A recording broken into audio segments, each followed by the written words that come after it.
woman, I've had about enough of her. She wants to be like a member of the squad. She thinks of herself like an AOC. She talks like, she's from the hood. Meanwhile, she grew up in a nice family. She didn't talk like this 3 years ago. 3 years ago, she sounded like you and I sound in this conversation. Like, I'm really excited to be going to Congress. I can't wait to get started on my new job. And now she's like, we need to smack him in the head, bitch. Like, what? What do you, we have videotape. Why are you talking like that? No one believes this bullshit. And now she's graduated to acting like a thug. So congratulations. Your term in the U.S. Congress is going really well, swimmingly. In these hot ass Texas streets, honey. Y'all know we got Governor Hot Wheels down there. Come on now. And the only thing hot about him is that he is a hot mess, honey. So yes. I hate to be the friend who's too woke right now, but I fear I must. Jasmine Crockett is currently under fire for calling Greg Abbott Hot Wheels because, he's in a wheelchair type. Let me tell you why I don't agree with her joke. And to be honest, it's not even for the reason you might think. Is the joke ableist? Yes. Do I necessarily care that somebody was being ableist to somebody who is literally a bigot and is trying to strip away people's rights? Well, no. I think Jasmine specifically has taken her bleach, butch, blonde, built, whatever moment and is stretching it. And any chance she gets in front of a microphone, she is trying to have those sound bites. And I think at some point, it's really just performative. Dare I say. And I'm not trying to down on this black woman politician who is probably doing everything she can when she's working to make sure that we have our rights. But I'm always call a spade. And I know performativeness when I see it, sister, I do. Because what are you really doing? Other than egging on the bullshit that's going on with Congress. One thing I'm always going to say is I think that we don't need to be overly nice to these Republicans, right? I'm not sitting here trying to say we need to have respectability politics. I'm not saying that we need to, just be buddy with them and be like, oh, we're just going to turn the other cheek. We just need to be the bigger people. That's not what I'm saying at all. What I'm saying is you getting on the podium and insulting things that they cannot help about themselves isn't doing. Congresswomen rarely take the stage and utilize their remarks to electrify the nation, But Congresswoman Jasmine Crockett just managed to accomplish that. It's as if she walked onto the platform, set off a verbal bomb, and then everyone in the political sphere burst out in outrage, referring to Texas Governor Greg Abbott as Hot Wheels. Jasmine Crockett may be censured by the U.S. House of Representatives. The calls for a public rebuke come after she made controversial comments over the weekend about Governor Greg Abbott. NBC5's Phil Prazen has more. Houston area Congressman Randy Weber has filed a motion to censor Dallas Democratic Congresswoman Jasmine Crockett over these comments over the weekend. Thank you so much, Morgan, because we in these hot Texas streets, honey. Y'all know we got Governor Hot Wheels down there. Come on now. And the only thing hot about him is that he is a hot mess, honey. So she said that during a speech for the Human Rights Campaign in Los Angeles. While still new to Congress, Crockett has already built a reputation for brash talk and controversial statements, not backing down in an environment of heated rhetoric. She told Lone Star Politics this past weekend Democrats need to get tougher with their messaging. So when you're sitting up in a debate with Greg Abbott, it's okay to be indignant because this is a guy that also on his watch has had women die. On the Hot Wheels comments, she posted online, quote, I wasn't thinking about the governor's condition. I was thinking about the planes, train. Wow, that's a new level of audacity. Your reaction? Well, Sean, is another day and another disaster by the Democrats. The reality is they have no vision, no policy. They have nothing to sell but hate. And Americans are not buying it. It's one reason why Texas is going to remain red and why Republicans are going to continue to win elections across the country. The fact, Sean, is that Texas is actually in direct contrast to what she was talking about. Texas has ranked number one for the most new jobs in America over the past month. number one for the most new jobs over the past year and for several years. Texas ranks number one for the most new economic development projects for 13 years in a row. CEOs who run businesses have ranked Texas the best state for doing business for 20 years in a row. And Texas is in the vanguard as it concerns the future of the United States, such as space exploration, such as artificial intelligence, such as semiconductors, as well as power generation.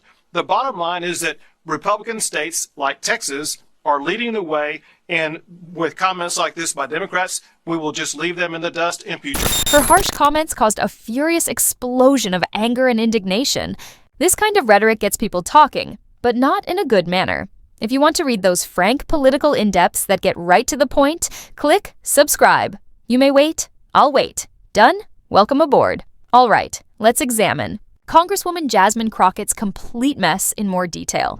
So, after her bold comment about Governor Greg Abbott, things took an inevitable course. As the outrage came in, political commentators from both sides immediately put their ideas into the ring. But that shouldn't be shocking. Making fun of a governor is bound to attract attention, isn't it? That's what happened. Crockett made this statement while addressing the Human Rights Campaign in Los Angeles, an event that one might think would promote empathy and unity.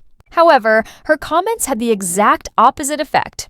Rather, like a bad joke gone awry, they sparked a frenzy in Congress and on social media, reverberating around the congressional walls. Reporter named Serge Kovaleski, who suffered from a condition that restricts joint movement. And he had interviewed Trump many times in the 80s. So he was basically making fun of the guy's disability. And I didn't hear the outrage then. Not that she's right or wrong. Right. Yeah. I mean, the thing about her, she was looking for a way to say hot mess and hot wheels. Yeah. And, you should leave that stuff to the comedians. I think she should just own it, because Jasmine Crockett is a very talented politician. Yeah. Crockett, sorry. Is a very talented communicator, politician. She's effective. People gravitate towards her. This was beneath her, because Marjorie Taylor Greene, we expect that. That's the only way she can get a headline is by saying crazy stuff, and then everyone looks. Representative Crockett is so much better than this. So I think it would have been really relatable, because the rest of that speech, if you watch it, she's really impassioned. She says, I'm going off script. Right now, there's this whole question, like, should Democrats fight harder? Should they name call back? Should they shout? I think they should be strategic. I think they should. I don't think that the names help. I think right now there's a Wisconsin Supreme Court race that Elon Musk is pouring millions of dollars into to get the Republicans seated. Democrats have a chance to fight there and have a strategic, tangible impact. Or Mike Waltz's seat in Florida, the national security advisor, is up in a special election. You could win a House seat. Do that rather than the name calling and trying to get but the reason Donald Trump has all of these people following him is because he did that name calling. It attracts the press in a way. People sure know how to light up their keyboards when something like this occurs, don't they? The outcry was, let's say, as polarizing and heated as one might expect. With no holds barred, renowned political commentator Van Jones responded to the incident. On live television, he expressed his open disapproval, emphasizing the need for more deference while discussing disabilities. To be honest, this emotion is easy to understand. And so, here's how I see it. She's new. She's young. She's trying to find her way. I think that this party is scrambling, trying to seem tough. And I'm seeing this party traffic in a lot of curse words. That's supposed to be like the new cool thing to do. I don't think that that's going to be as useful. I even heard Pete Buttigieg with a whole bunch of curse words. I don't know who gave that memo. I don't think that's very useful. I think you have to be very careful when you're talking about people with disabilities. And I don't think she was careful. And I don't know her enough to say she's not being honest. But I'm going to tell you, it sounded bad. And I just want to finish. I think this party is trying to find a way to look tough and to show fight. But this is not the way. I don't think the cursing is going to work. I think I've been on stage and I've gotten, a little bit hyped sometimes too. I hope that she will take this as lessons. You talked about learning lessons, that type of stuff. It doesn't sound to me like she's actually taking full responsibility. If that's true, I don't like it, and she can't do that again. She's too important to us to do that again. What I fear is that no lesson could ever be learned as long as you're doing these things in front of audiences who roar when you do it. When you have comedians who are broad messengers for the left making unfair jokes and people are roaring, when you have politicians being vulgar and saying He was unimpressed and politely, but firmly asked Crockett to think, about what she had said. As Van Jones aptly summarizes, the issue has become polarizing. Tweets calling for Crockett's resignation or a sincere apology went viral on social media. Considering the Democratic Party's position on insensitivity, many drew attention to her comments' hypocrisy. Others supported her freedom of speech, pointing to Abbott's divisive policies as evidence. Political observers debated the need for a more strong approach and immediately connected this episode to larger Democratic agendas. Many Democrats, though, worry that this would further rifts. In an effort to establish a benchmark for proper conduct, pressure grew for Congress to publicly condemn her. Supporters of Abbott rallied back in Texas, claiming the incident was hate speech directed at Republicans. Advocates for disability rights voiced worries about stigmatization.